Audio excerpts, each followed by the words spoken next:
All right, hello, welcome back to Unqualified Analysis. Today, I have to get my Gatorade from back here. Forgot to get that real quick. Saves me a little bit of time when I have to gulp that down later. All right, so today, second episode of the week. I'm recording a little bit late because some bullshit with the red folks. Absolute bullshit, but we're figuring it out. Either way, though, today we have got the Week 1 preview in the NFL. Oh, by the way, I'm the host, Caleb. You can follow me on the Twitters over at CalebVUA. I'm pointing at the bottom right-hand corner of the screen, though it's my left, but I'm a pro, so I'm pointing to the bottom right-hand corner of the screen there, because that's where the old ad is. You can also find it in the description there, but yeah, just go ahead and give me a follow. Give the show a follow. Give us a subscribe, easy for me to say. Give us a rate. I mean, share it with a friend. I mean, let's grow this thing, shall we? Let's grow this thing. Anywho's, Week 1 preview. Pretty much going to be doing it the same way I did last year. I mean, since I don't have any NFL games to cover right now, as far as recaps are concerned, I'll probably take the preview a little bit slower this time around. It'll just be kind of what we did, last year. We're gonna go through the lines. We're gonna, see if there's any value there. See if there's any picks to add. I believe I do have 2 or 3 more picks. I can't remember exactly how many it is. I got a couple more picks to add, and we'll see. Maybe we add another one in here too. I mean, it's right at my limit for this early on in the season. I'm not sure there's enough games to really get a good feel on right now. I'm very tempted by one, that's for sure. But without further ado, that's enough of a tease. Let's get into this thing. So, starting off Week 1 in Thursday Night Football. Thursday Night Football, it is this Thursday night. It is today as you are listening to this. 8:20 p.m., the Ravens, as is tradition, visit the Super Bowl champion Chiefs for the ring ceremony. And we got a dandy of a matchup here, folks. I mean, hopefully it lives up to what the Chiefs and Lions were last season to start things off. But this is a pretty even matchup here. I mean, Lions at Chiefs -3. So basically, home field advantage is about the only separator there. It's right dead even as far as the teams are concerned, as far as Vegas is concerned. And it's threes all the way across the board. The books are in lockstep on this one. It looks like Fanatic Sportsbook, it doesn't have a line, in Hard Rock, Ohio. I guess that's really only if you're in Ohio, doesn't have a line on this one yet, but every reputable sports book does. It's all threes across the board, so take your pick on which one you want there. Over-under's 46.5. You can really only find that at Caesars right now, and if it's still up there when this comes out, I would recommend you go get that right away if you are interested in that over, because it is literally the only one that is at 46.5. Everywhere else is 47 or 47.5. So yeah, scoop that up. If you're looking for the under, 47.5 is over at ESPN Bet and FanDuel. So go ahead, find the value where you can. Money line is plus 130 on the Ravens, minus 150 on the Chiefs. Not a bad straight up bet either way. If you're on any one of these teams just to win, you don't want to mess with the spread. I mean, minus 150 is not a terrible premium to pay. I mean, it's not something I would probably take. Not great value on the bet, but I mean, it could be a whole lot worse than a money line bet. So if you really feel strongly about the Chiefs in opening night, minus 150 right there for you. And, maybe if you're feeling a little bit riskier, you go with the road team on that one. Plus 130, that'll get you. So, and by the way, bet responsibly. Bet the beer money, not the rent money. I mean, we're all aware of the strategy here, so we'll just keep it moving from there.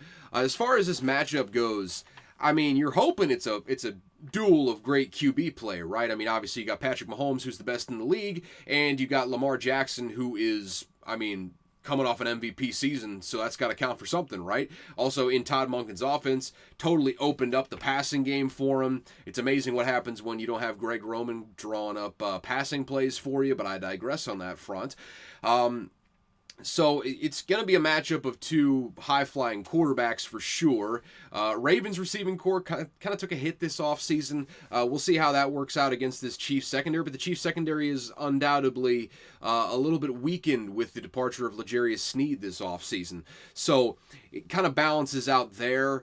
You still have Lamar Jackson. We'll see how much they run him. I feel like that should be an integral part of the offense when you have Lamar Jackson, and we'll see how that affects the running game. But hey, whenever he got into the system last year with Todd Monken, it was high flying, and I expect a lot of the same stuff here in Week 1. Chiefs wise, on the defensive side of the ball, kind of alluded to it there, but you lose L'Jarius Sneed this offseason. You still have Trent McDuffie, but he's best used as a slot corner. You're going to be relying on some unproven guys on the outside, so it'll be interesting there on the back end. I mean, safety play going to have to step up this year, but when you got a guy like Chris Jones in the front, you got solid linebacking core. You lose Willie Gay this offseason, but Drew Tranquil played him out of the lineup pretty much, and you still got Nick Bolton there, so good pieces to work with. George Karlaftis, really good front seven. If they can stop wrong team I'm thinking of. If they can stop the running game for the Ravens and kind of just solely focus on the passing game, just by the strength of what they have on the front seven, it's definitely possible that they can slow down this Ravens offense to a degree where maybe you're looking at an under proposition here, and that's pretty much. Like the way I see it, that's pretty much the path to victory for them in this one. Obviously, the Chiefs can outscore anyone with the quarterback that they have, but you think about the advantage that the Chiefs have on the defensive line versus the Ravens' offensive line. That's a matchup that they really have to win if they want to end up pulling away or really winning this game overall. Again, you can win just by the sheer brilliance of Patrick Mahomes and the offense over there. But if you want to win like a sound team football game, winning that offensive-defensive line matchup is the key for the Chiefs in this one, and it's going to be one that I'm going to be watching the whole game pretty much. I think it should become fairly obvious who is winning that matchup based on how the run game goes and how the pass protection goes, more than anything else for the Ravens. But on the other side, I mean, the Chiefs offense versus the Ravens defense. Ravens lost, obviously, Mike McDonald this last offseason. They hired Zach Orr, one of the youngest, if not the youngest. Well, no, I think the Rams might have hired like a 29-year-old or something like that. Crazy, only a year older than me. But, you hire Zach Orr, only like 32, 34 years old, something like that, young guy. I'm very inclined to just kind of blindly trust the John Harbaugh hires when it comes to defensive coordinator, because he pretty much seems to hit it out of the park every time. So I assume there won't be much of a drop off there in the coordination. They do lose Geno Stone, but it was a deep defensive backfield. They already had Marcus Williams, and that's before Kyle Hamilton. Prove to everyone that he is maybe the best safety in the entire league and an absolute physical freak at like 6'4", can fly around, one of the most instinctive players in the entire NFL. So I don't expect much of a drop-off there.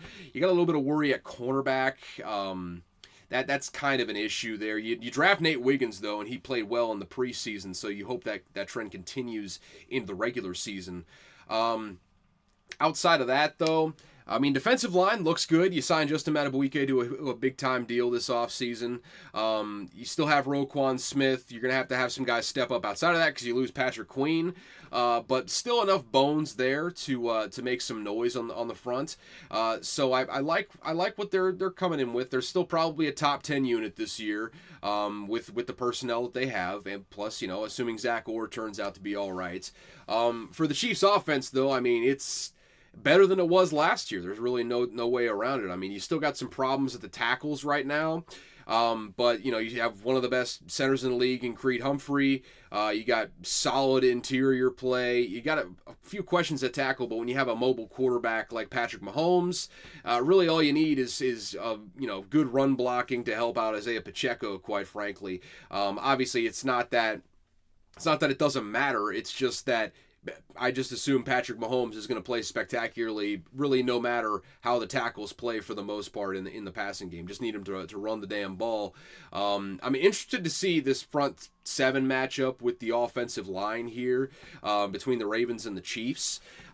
If Isaiah Pacheco is running the ball well and the Chiefs are able to hold the ball for a while, this is going to be a long game for the Ravens, especially when you got a quarterback like Patrick Mahomes. The longer those drives go, the more anxious you get going into it. And with a better receiving core this year, obviously Hollywood Brown's not out there, but you still have Xavier Worthy, who you drafted. You have Rashee Rice. Overall, better receiving core than you had last year. Oh yeah, Travis Kelce you have there too. How can I forget him? You no longer have Kadarius Toney there, which I say is addition by subtraction. Is Sky Moore still around?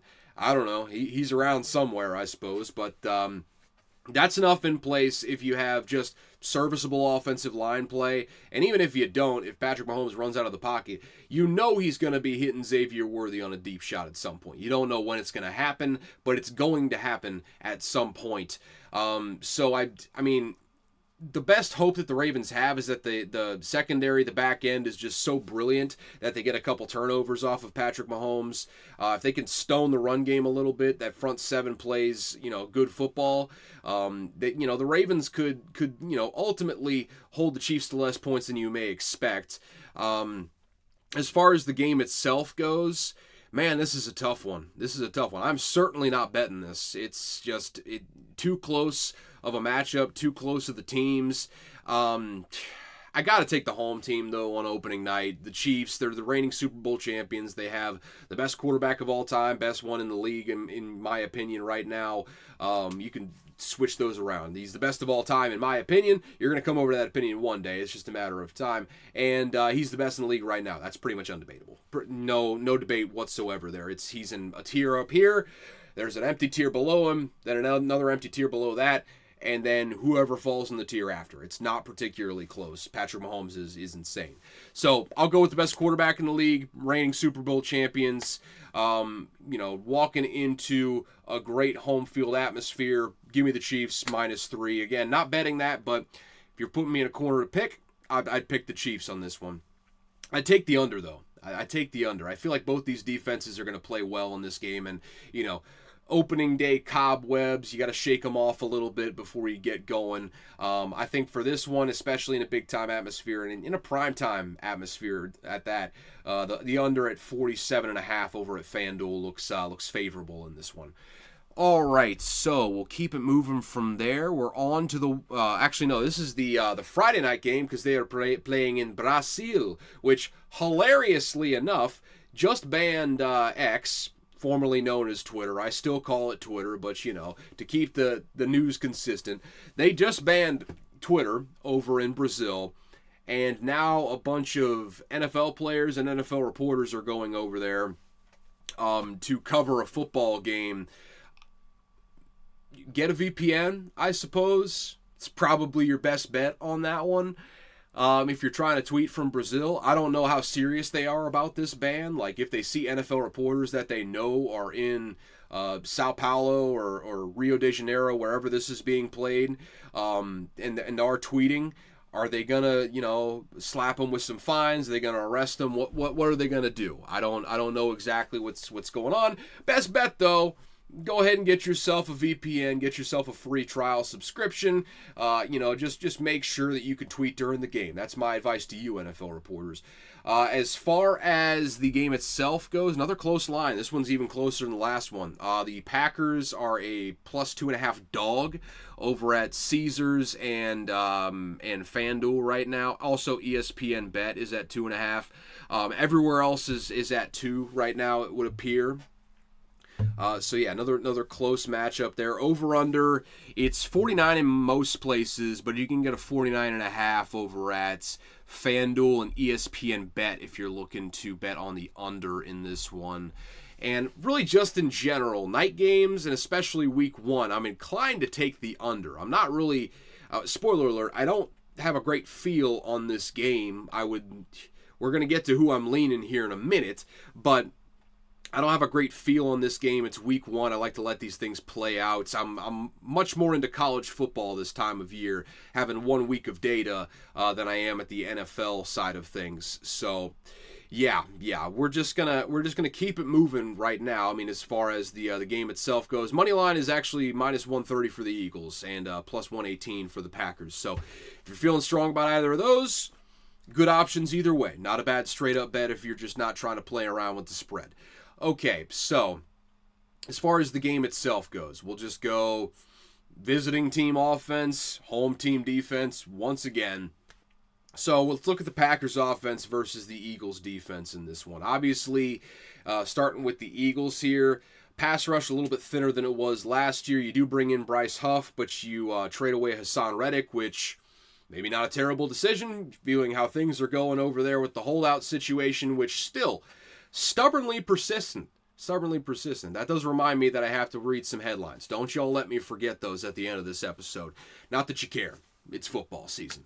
But as far as the defensive line goes, you're going to need guys like, the Georgia guys, Jalen Carter and Jordan Davis. You're going to need those guys to step up. You're going to need another Georgia guy, Nakobe Dean, to step up behind him. You're going to need, everyone kind of stepping up from what they did last year. You don't have Fletcher Cox there anymore. Brandon Graham is still around, I think for like his 15th, 16th season, crazy run that he's been on for his entire career. And the fact that he's been there for, I was in high school, I believe. If you do the quick math there, the conservative side, 15 years. I was in middle school when the guy first played in the league. It's crazy how long that he's been just consistently doing this for, but I digress. You're going to need the top line players to play very well because there's not a whole lot of depth behind them. That's the main issue here. Again, another Georgia guy. They really love drafting Georgia players. Nolan Smith, you're going to need him to step up in a big way as a pass rusher this year. That is the bottom line there, is you're going to need a lot of these guys that you've been hoping will turn into something great one day to become good to great this season. That's the main thing. Obviously, you bring in Vic Fangio, so you're hoping for a little bit of a scheme upgrade from whatever the committee did last year between Matt Patricia was in there. What was his name? It was something. Sean Desai. That's the guy who was there. He just kind of got stripped of the play calling duties by Matt Patricia, of all people. So don't necessarily think that was a great situation, but you're hoping for a different outcome here with Vic Fangio in there. Obviously, James Bradbury has a 6 to 8 week injury, so that's not ideal in the secondary. But you bring in the great white hope, Cooper DeJean. Good stuff. Good stuff there. And you also bring in, oh goodness, what was his name? That's going to bother him. Quinion Mitchell. That's who they brought in the first round. So back-to-back corners in the first and second round. We'll see where they put DeJean. Is it nickel? Is it outside? I would assume since you have Darius Slay and he drafted Quinion Mitchell in the first round, you're probably going to put him in the slot. So secondary looks good. We'll see how the safeties look. I'm a little bit worried about that on the back end. That's going to be something that pops up here at some point. Although they did re-sign C.J. Gardner-Johnson, though he's starting to get a little bit banged up, a little bit injured. You got to be worried about that. Overall, if the scheme improves, it should be a good unit.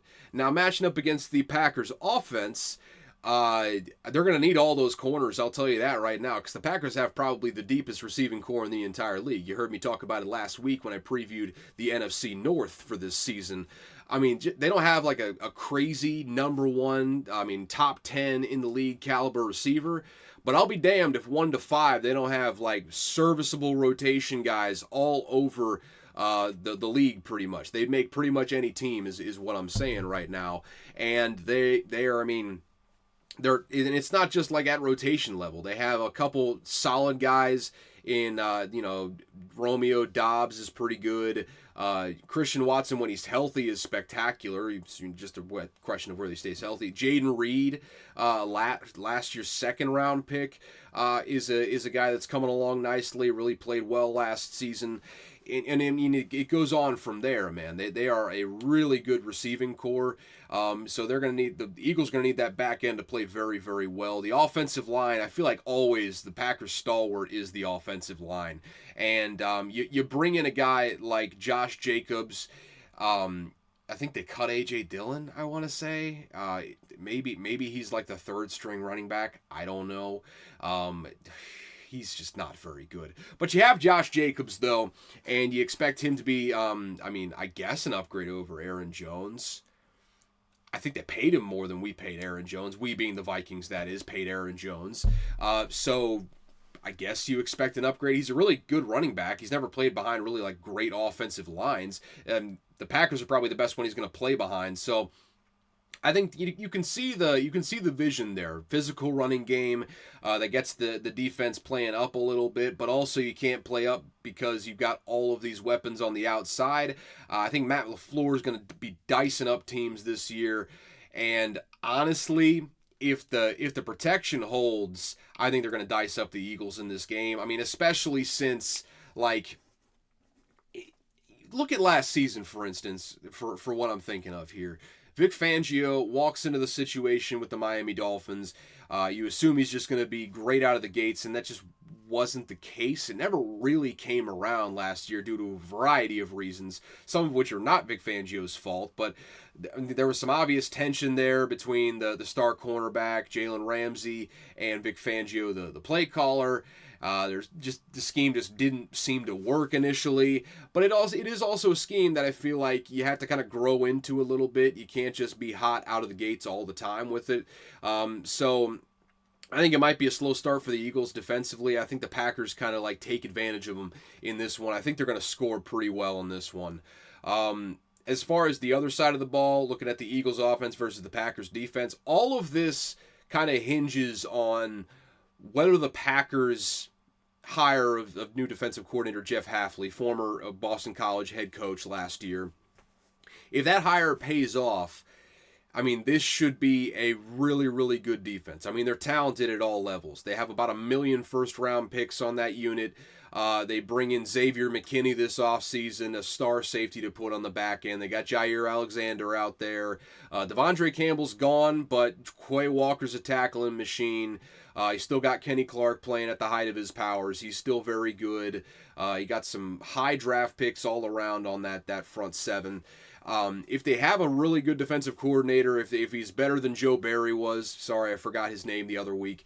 If you are better than Joe Barry on the defensive side as far as a play caller goes, this Packers defense should be good this year. They should definitely support the offense a little bit more than they have in years past if they have a little bit of a coordination upgrade there as they're hoping they would. As far as the Eagles matchup with them, obviously, strong offensive line. You're missing Jason Kelce in the middle there, but everything around him is rock solid. Rock solid. I mean, everyone has kind of done their jobs. Everyone else is still in place. It's still one of the best units on the entire NFL. The question always comes in. When you lose a Hall of Fame center, you still got Jalen Hurts back there, and now you got Saquon Barkley pushing his ass. But is the tush push still going to work without the presence of a Hall of Fame center in Jason Kelce? I don't know. We're going to find out. My guess is probably yes.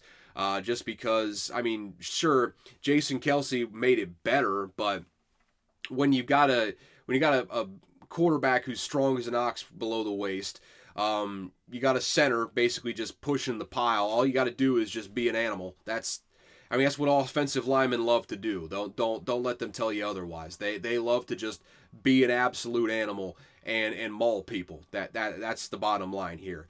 And then you got Saquon Barkley, big ripped quads of his own, pushing behind him. It's not rocket science. It's just physics here. So I assume that's still going to work. I'm interested to see how the traditional running game, like the Saquon Barkley running game, is going to work for this Eagles offense. It's going to tell us a lot about the strength of this Packers front seven, I would say, whether or not they play well against this Eagles offensive line and this running game. And I'm trying to think here. Where do I think the game is going to be won? I mean, it could be won in a variety of different ways. I honestly feel like it depends on your point of view. If you think the Packers are going to win, I think the game is won with the receivers beating their secondary and their defensive line kind of bowing up against the run. Maybe getting a turnover here and there or something like that, which If you're the Eagles, though, I do think it's kind of a little bit of the inverse. Like, obviously, you got the great guys out there. You got, Devontae Smith. You got A.J. Brown out there. You got Dallas Goedert, really solid tight end. It kind of comes down to the question of, does Jalen Hurts play better than he did last year? Does Kellen Moore make the offense better than Brian Johnson did last year? That's the real question that we're going to be asking here, and it's going to tell a lot what they do in the run game in this one. I think they have a little bit of an advantage in the passing game, at least as far as personnel on the outside goes.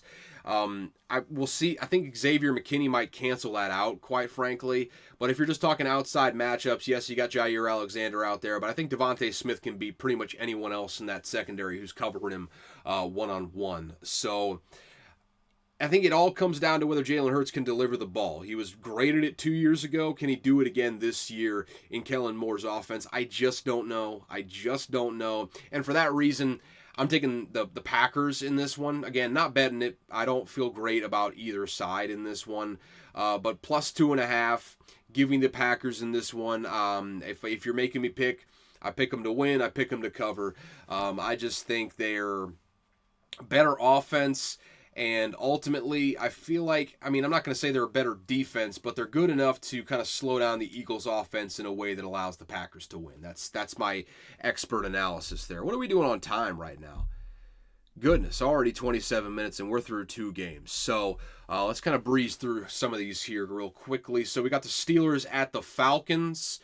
Ladies and gentlemen, okay, we're going to call it off here. I thought about doing the overplay. But you know what? I want to see this Falcons defense. They picked up some good pieces over the last couple of weeks. So I'm just gonna withhold judgment for now. Okay, just gonna withhold a little bit of judgment on that over until I see something from the Falcons here. So line on this, it's pretty good mixture of 3.5. It's 3.5 over at DraftKings, ESPN, and in FanDuel.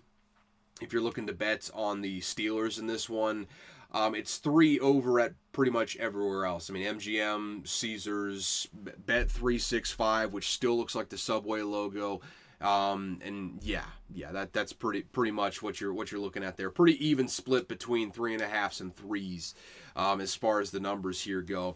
So as far as the over/under goes, pretty good spread. It says right here it's Caesars at 41. That's probably the lowest if you're looking for the over. As far as the under goes, if you're looking to bet that, wouldn't blame you on this one. Steelers, good defense. Bengals, maybe their defense plays all right too. We'll see how it goes.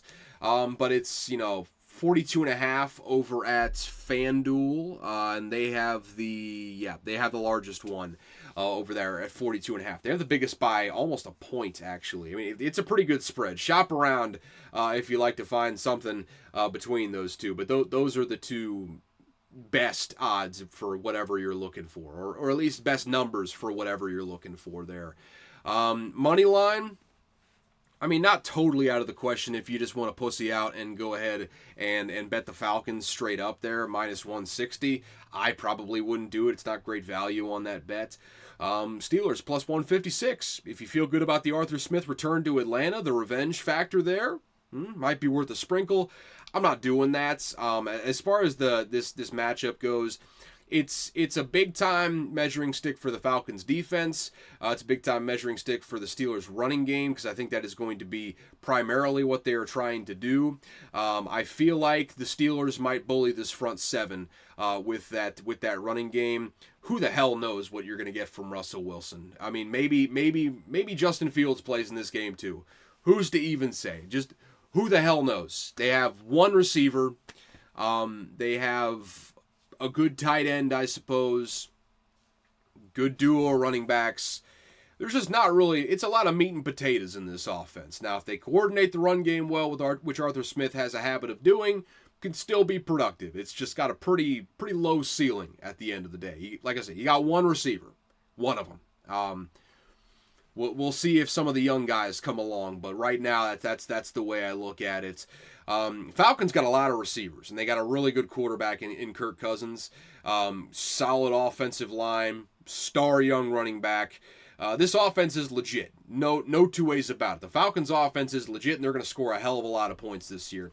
I don't know if they're going to do it on the Steelers, but they have the matchup advantage to do it, I would say. I mean, Joey Porter Jr., Minkah Fitzpatrick, they're studs. What are you looking at outside of those two on the secondary, though? Because it seems a little bit thin still. Seems like a little bit of a work in progress there for Omar Khan in the front office. So I feel like the Falcons have the advantage. Now, the question is, does the Falcons' offensive line hold up? Do they keep that ferocious Steelers defensive line from breaking through and getting Kirk Cousins? You know you got a statue back there pretty much. You're not expecting a whole lot of mobility from Kirk O'Chains back there. But you're so that just lost my train of thought for a second. So that kind of lends itself to, okay, this is an offensive-defensive line matchup, no matter which way you slice it. Is it in the running game? Is it in the passing game? Either way, the Falcons' offensive line is going to have to win if the Falcons want to win. I think if that's where the game is won in this one pretty definitively, because I think the Falcons have the advantage on the outside. And if, on the offensive line, if they win it, they win the game. With that said, I think it may have been the worst analysis I've ever had on this show, but we're going to keep it moving from there. I'll go with the Falcons. I'll go with the Falcons -3. Again, not betting that. Won't bet the over/under. Won't bet the spread there. I'm just, give me the Falcons -3. I guess I just like them better as an offense, and defense is good enough to get you by when you got Russell Wilson facing you. Okay, next game we have got the Jaguars-Falcons. It's 3.5 spread in most places. You're going to get a 3 over at FanDuel. Dolphins favored in this game by 3 points over at Caesars. Over-unders at pretty good mix. It's anywhere from 49.5 if you're looking for the under. That is over at Caesars, and Caesars exclusively looks like. And you can get a 48.5 at a couple different places. I got FanDuel here. I got ESPN Bet. And I believe those are the only two, at least the only two that I'm seeing on this feed here right now. I'm sure there are more sports books I'm not looking at. But yeah, that's pretty much the spread. Pretty good, like 1 point, anywhere from 48.5 to 49.5. I kind of want this over. I kind of do. I'm not going to bet it. I just don't feel good about it. I can't in good conscience go ahead and do that. So I won't be betting on that. Won't be betting on the game in general. Though, I mean, yeah, I won't bet on this one. I'm conflicted. This might be a last-second ad. We'll see where everything goes right now, but I'm in a fucking blender right now. As far as the game itself goes, this is, high-flying Dolphins offense versus the Jaguars defense that wasn't great last year, but they hire Ryan Nielsen from the Falcons, formerly of the Saints, was on that Dennis Allen staff initially.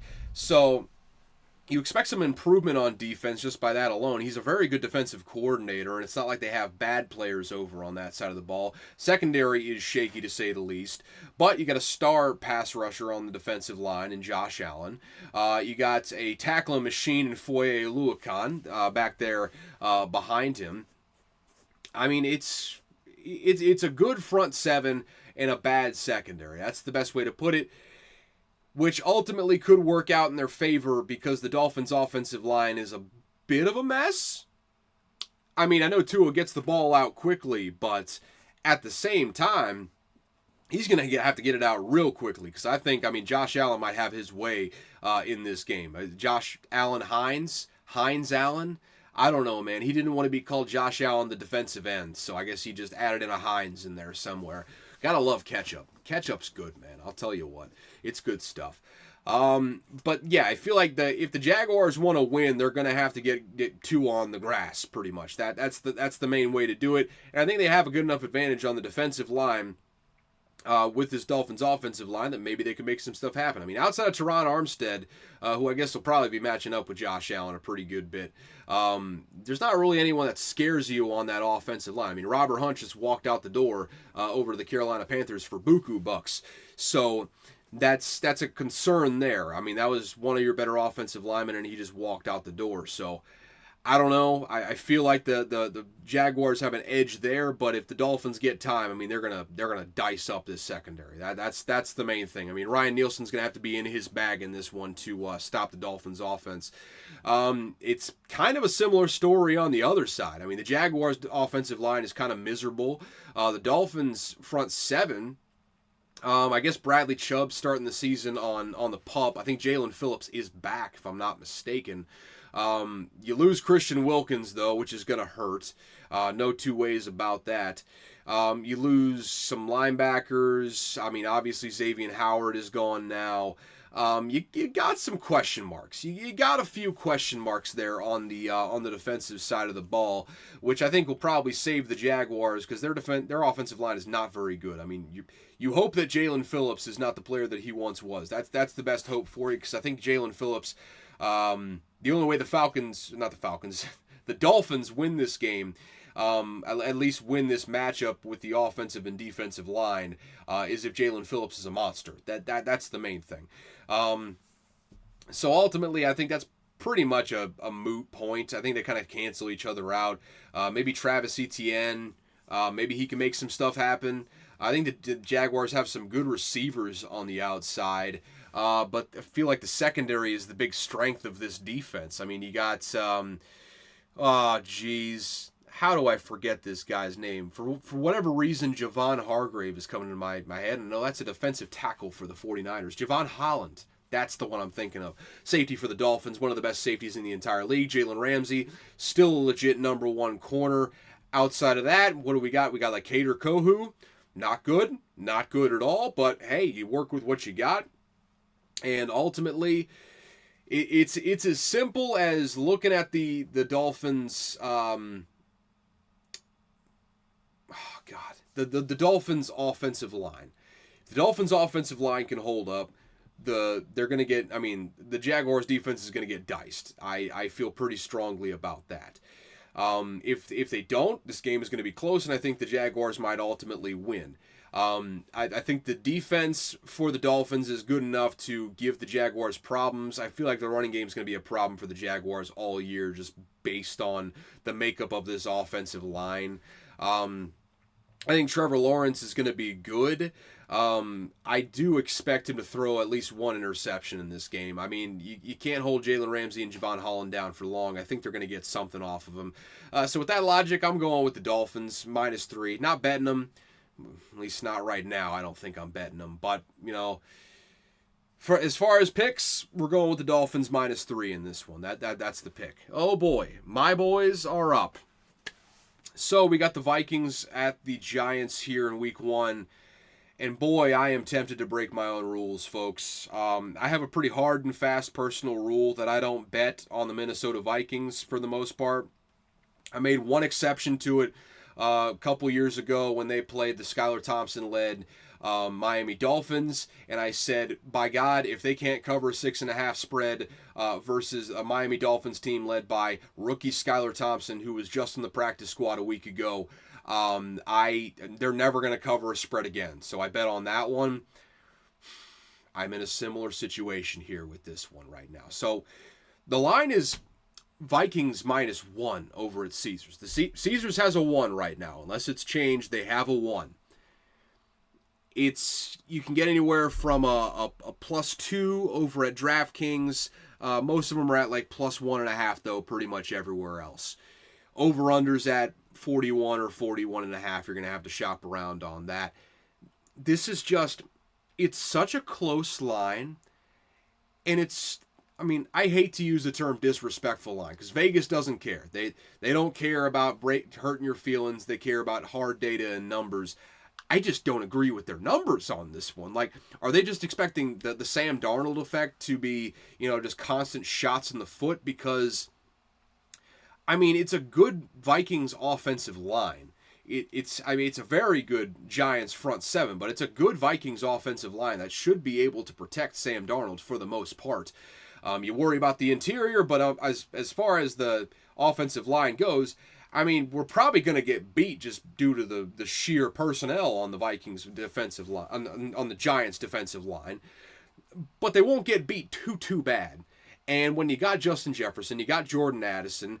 I guess T.J. Hawkinson's not there, but I mean Josh Oliver's a serviceable enough tight end. You bring in Aaron Jones, and you look at the rest of this Giants defense. They're pretty god fucking awful, man. They're not good. Like I assume that Sam Darnold is going to throw an interception here at some point. I mean that just kind of comes with the experience, I would suppose.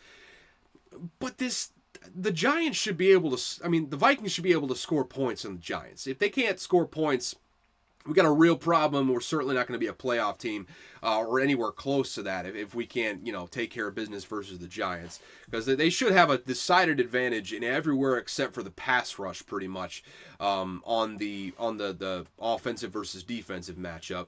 And then you look at the other side.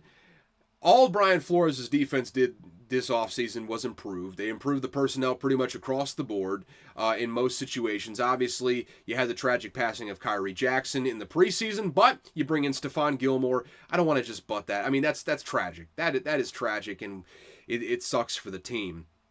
It really, is a bit of a derailer here on the entire discussion.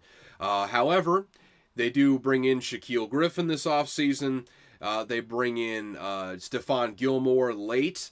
And ultimately, they look good on the outside, especially with Byron Murphy there playing in the slot. It's a good secondary now. I mean, especially with, oh goodness, I forget the guy's name. It's not Byron Murphy. Cameron Bynum. That's the guy. We got Cameron Bynum. We got Harrison Smith. We got Joshua Metellus. Excuse me. My throat's getting dry. All right, we're back. We're back, man. We're back. But yeah, great safeties in the back end, good secondary on the outside. And with what Brian Flores does, his creativity, I mean, he got enough pieces in the front seven to be a really, really good unit. I mean, the Giants' offensive line is bad. They basically have one receiver, and he's a rookie, Malik Neighbors, and you can just shadow coverage over there and take care of that pretty easily. They have a bad quarterback in Daniel Jones. I think the Vikings dominate this matchup on the defensive side of the ball with the Giants. I don't think they have well, I don't want to get too effusive with this. I don't want to be talking about eating dog shit out of Solo Cup. Shout out to that guy. He's going to get bullied into the ninth dimension. He's already back on Twitter now, folks. And if you look at his comments, it's just a sea of, you got to eat the dog shit, bro. You got to eat the dog shit. Go look it up if you don't understand that. You're probably good for you. You're probably not. You're probably living a good life, not online a whole lot. That's the main thing. That's a good thing to have. I mean, as far as this game goes, fuck it, whatever. Vikings -1. I'm taking them. If they don't win this game, it'll be absolutely perplexing to me. I mean, I will don the dunce cap. I will find the propeller hat that I used to wear when I was in the stands at Mississippi State, painting up my chest like an idiot. I will wear that the entire show next time. If the Vikings lose this game. And that is my guarantee to you right now. And you know what? Unlike the dog shit bet, that's actually going to be, it's going to be funny, and it's not going to be just god-awful for me, I suppose. I'm going to look like an idiot. That's the main thing, and that's the point. I'm taking the Vikings -1. I'm going to place that bet pretty much as soon as I'm done here. Not hardly a second after this.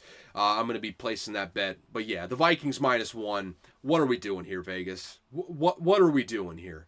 I just don't get it. Anyways, we'll keep moving from here. Eye itches. What do we got on time? 44 minutes? Yeah, we're doing not great. Not great at all.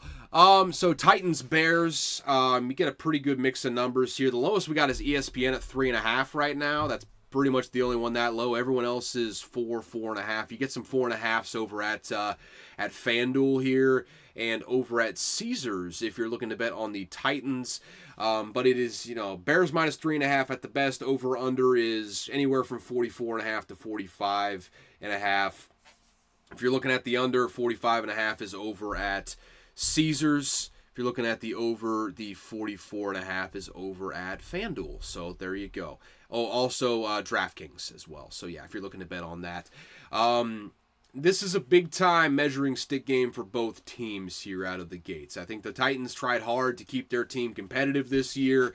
The Bears are kind of starting to open up a championship window, I think. It's a matchup of young quarterbacks. Will Levis be some fat booty cheeks this year? We'll see. We will find out. I think the Bears have a really good defense. I think the Titans, the Titans' offensive line is in for a big test because I think the Bears' defense in pass rush is going to be fairly solid this year. You got those two stud linebackers. You got obviously Montez Sweat, Hail State. Shout out to him. You got really solid developing young secondary. I mean, we'll see what happens with Byron.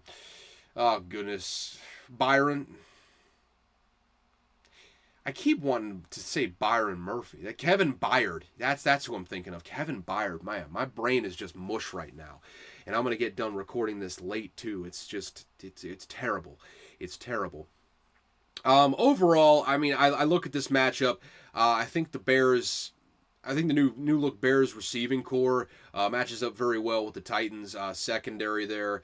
I think they ultimately get that win based on the Bears' improved offensive line and the Bears' improved receiving core. I'm just not sold on Will Levis. I mean, we'll see.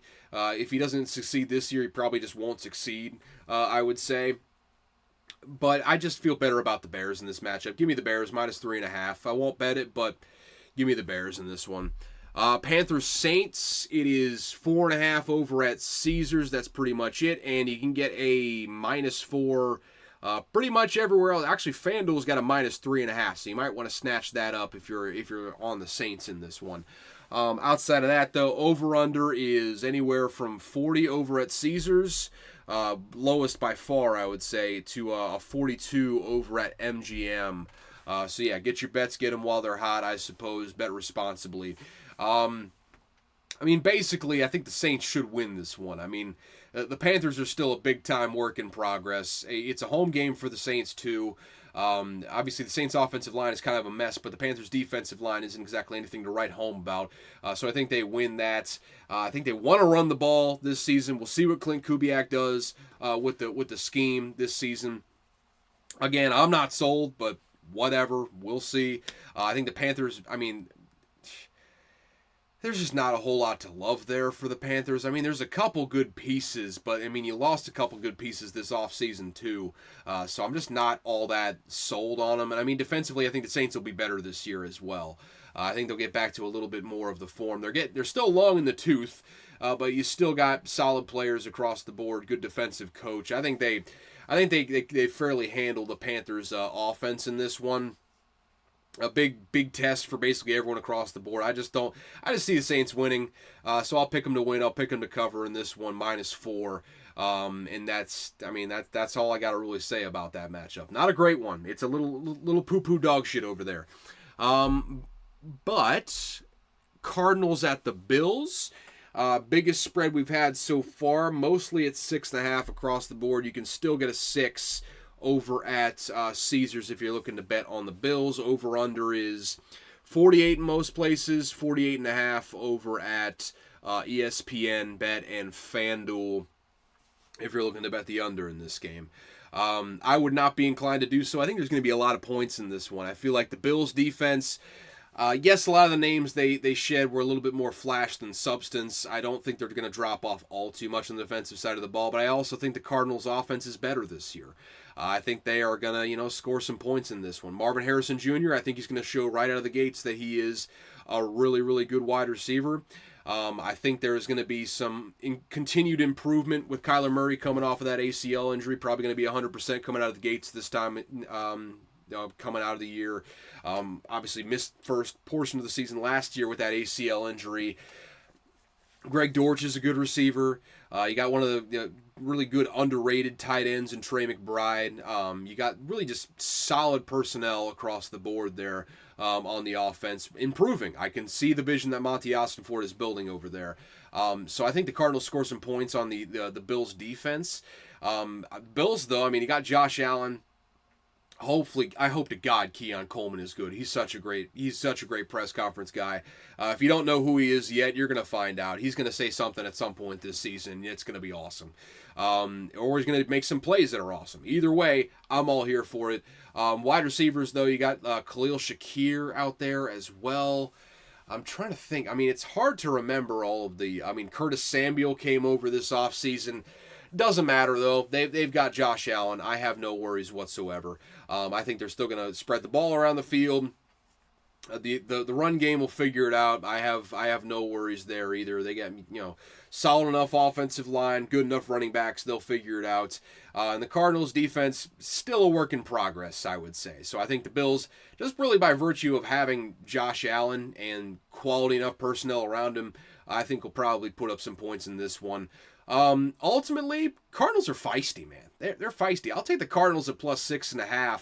I won't bet them, but I'll take them at plus 6.5 on the picks here. I just think they'll keep it close. I don't think they win, but I think they win in a close, high-scoring game. So I lean the Cardinals, and I lean the over in this one. Take that for what you will. Next 1 o'clock game, we got the Patriots at the Bengals. Bengals are another giant spread here, at least by NFL standards. You get anywhere from like an 8.5 to an 8. Big spread there. You got 8.5s over at what do we got here? We got FanDuel and we got Caesar's Sportsbook as well as ESPN Bet, and then 8s everywhere else across the board. 40.5s. Either 41 or 41 or 40.5s pretty much everywhere there. So, excuse me, my goodness. That's your over-under. I probably wouldn't be betting on the over-under in this one just based on the Patriots offense and how bad it could be. I think they might score, though. I think the Patriots might score. I mean, the offensive line, we'll see how it works out. It's a work in progress right now. But I mean, I feel like they have good enough receivers. I mean, and this Bengals defense isn't that good. Let's all not kid ourselves now. The Bengals defense isn't that good. Sure, they bring in Von Bell from the 1-year hiatus he had with the Panthers, worst hiatus of all time, if you ask me. But I mean, what is Von Bell at this point? Is he still serviceable in Lou Anarumo's scheme? I don't know. So, I mean, the Patriots could score points just by virtue of the Bengals defense just not being very good personnel-wise.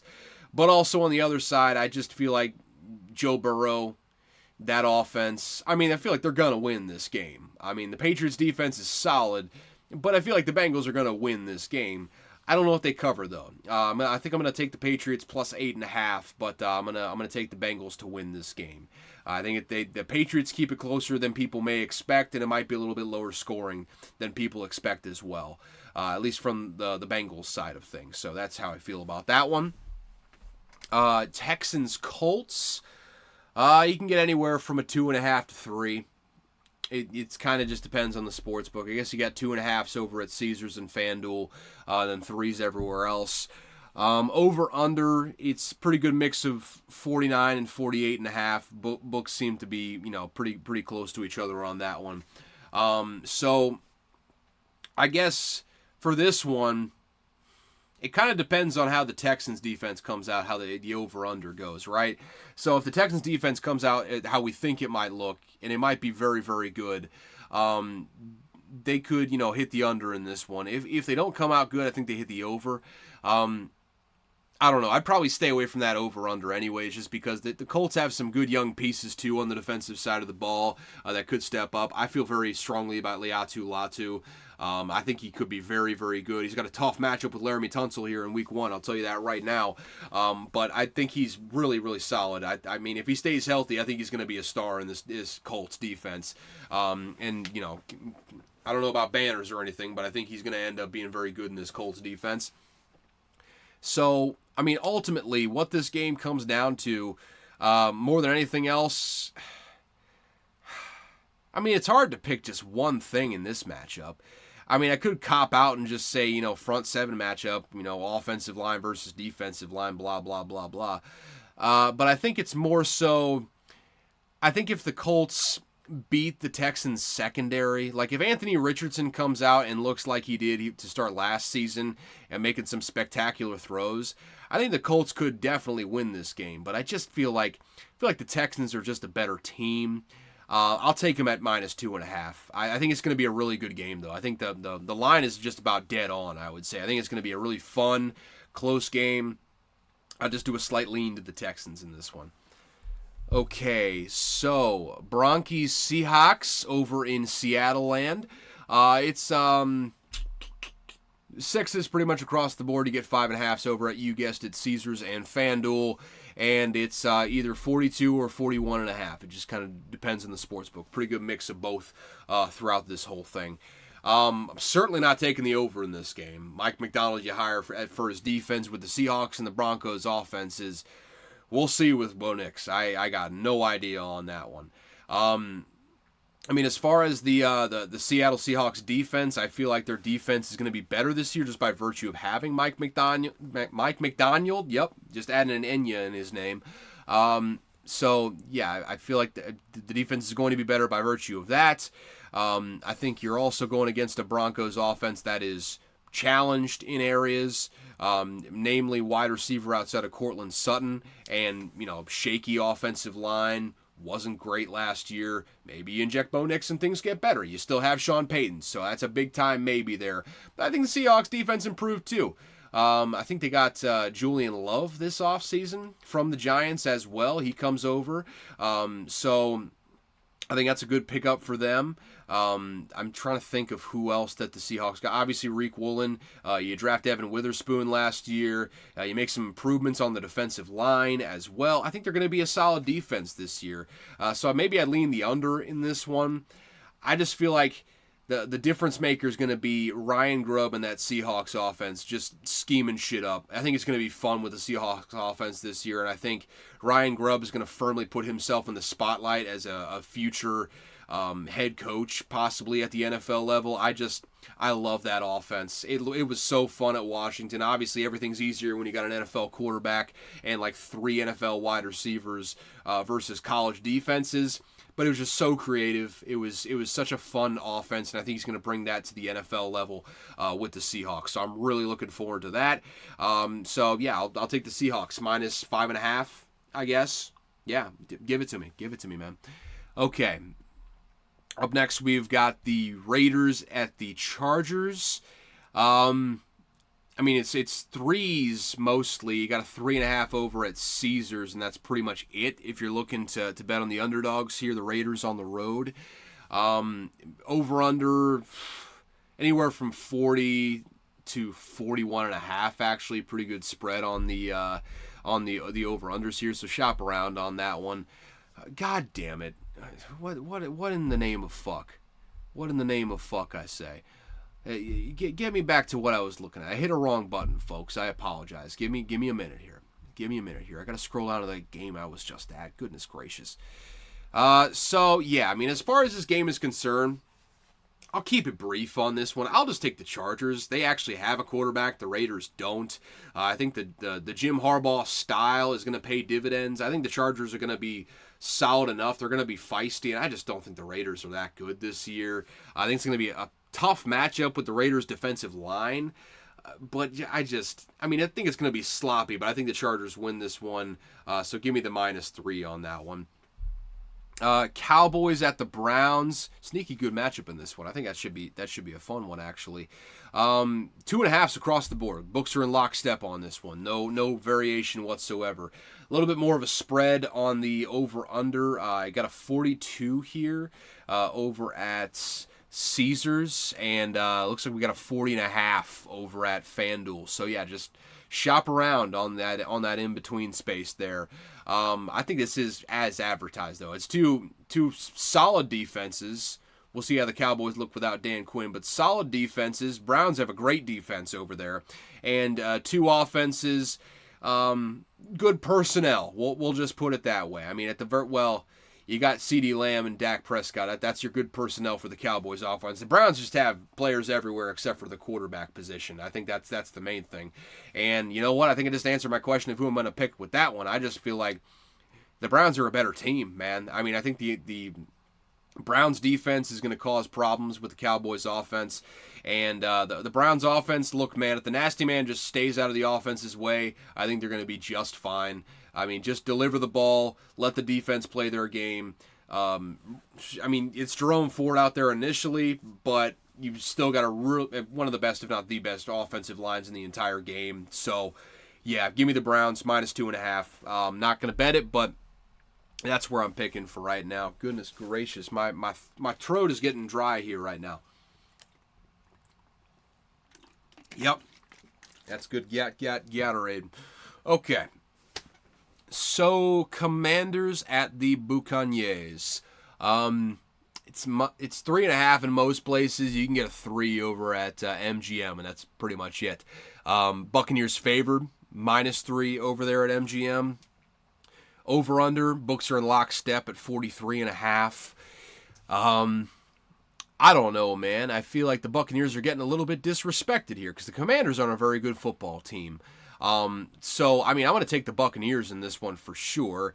I just feel like Buccaneers offense matches up fairly well with the Commanders defense, especially when you look on the outside with a guy like Mike Evans still there, Chris Godwin's still there, got the same returning starter quarterback from last year.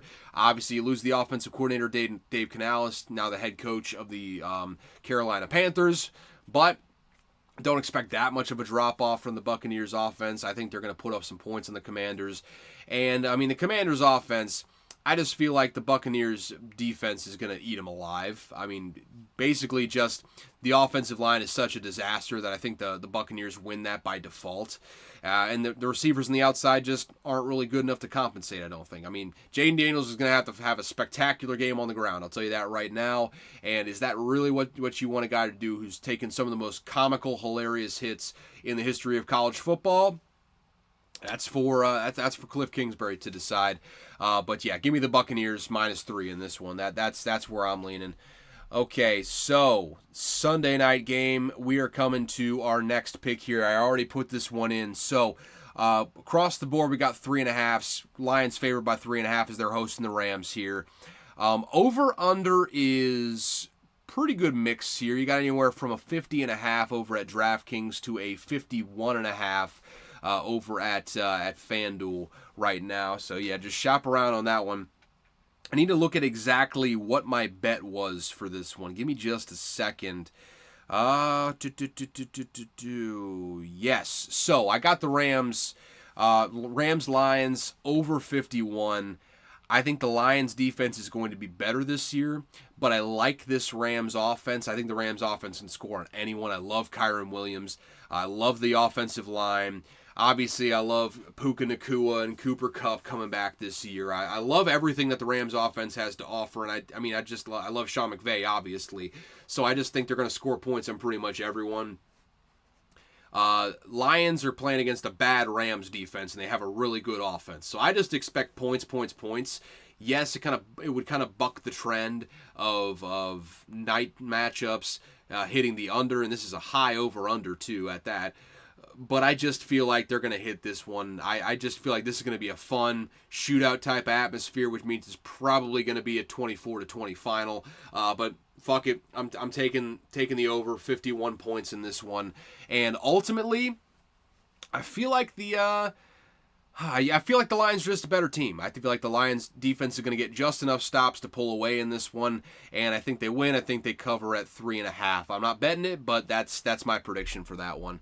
And for the Monday night game here to round things out, we've got a do-over. Let's run it back. Worked out great last time. At least they're on the road this time. The Jets are going to San Francisco, to the home area of one Aaron Rodgers, to play the 49ers. The line is set here. Pretty good mix of lines here. We've got a 4.5 over in a couple different places. We got as low as a 3.5 over at Caesars. So books are still pretty split on this one. Over under, you're either getting a 44 or a 43.5. You just got to shop around for that one. It's a pretty good mix of who's got 44, who's got 43.5, but it's pretty much in lockstep on that number. I'm staying away from the over under. I think two good defenses. That might even be a little bit high. Maybe even lean the under on that one. But also, if they show up as billed, two pretty good offenses. I just think these teams match up pretty well, honestly. I mean, if Aaron Rodgers comes back and is fine, maybe he's not the MVP level Aaron Rodgers he once was, but he's still a good quarterback, makes all the right decisions, still probably a top 10 guy at that point. And you would assume having Breece Hall there, running into the teeth of the weakness for the 49ers the last season, which was the run defense. You just look at everything else that's on that offense. I mean, you bring in Mike Williams, we'll see what he has left in the tank, but he's there. Garrett Wilson is there. You've got solid receivers outside of those as well, in addition to Breece Hall, Aaron Rodgers. I think they're going to put up some points in this game. I think it'll be hampered just by the fact that the 49ers are a really good defense, honestly. And I think the 49ers offense, I mean, this Jets defense is ferocious. Absolutely ferocious. The good news is they have Trent Williams in there. They got Ayuk paid there as well. So that's good news. All good news there. But this Jets defense, stars at every level. Brock Purdy, it's the regular season. I think the 49ers are going to score points. And because of that, I'm taking the 49ers to cover -3.5. How about that? I think in the regular season, they're damn near unstoppable. And you know what? They're just a better team than the Jets. One of, if not the best roster in the entire NFL. So sue me. I'm taking the 49ers -3.5. Don't actually sue me. I don't have the money to pay you. So yeah, that's the whole slate right there. I mean, we added 2 bets. We got the Vikings -1. We got the Rams Lions over 51.5. I have got one more bet to add. I'm really just breaking all the rules this weekend. I'm a lawbreaker. I'm a rule breaker. Well, first, an addendum, kind of a rectification of the mistake from last week. There was no 7 out there. It was just 7.5 on Nebraska. So, painting myself in a corner. I'm a man of my word. We're taking them. It's just -7.5, not 7. Do I hate it? Yes. Yes, I absolutely do. Am I, honor bound? I am. So I put my money on that one. You're welcome, America. Some are saying I'm a hero. I wouldn't say it, but some are saying. And then a new one I'm adding on top of the Rams Lions over 51 and the Vikings -1 versus the Giants. I'm taking Mississippi State and Arizona State over 56.5, and I'm not sure you can get that number anymore. I got in pretty early. I just feel like the Mississippi State defense is not very good, and the offense can score on most teams at the caliber of Arizona State. So give me 56.5. I think we're going to be seeing points in that game. And so there you have it. I think there are some headlines we got to hit here. There is a couple headlines I want to just briefly look at. Oh yeah, so Trent Williams, he got paid, I think it was like 3 years, $87 million or something like that. Really, it's just kind of moving around money. They restructured his deal to give him like $27 million this year. You offset that with the $5 million in fines. Yes, $5 million in fines, ladies and gentlemen. He's making $22 a year for this year.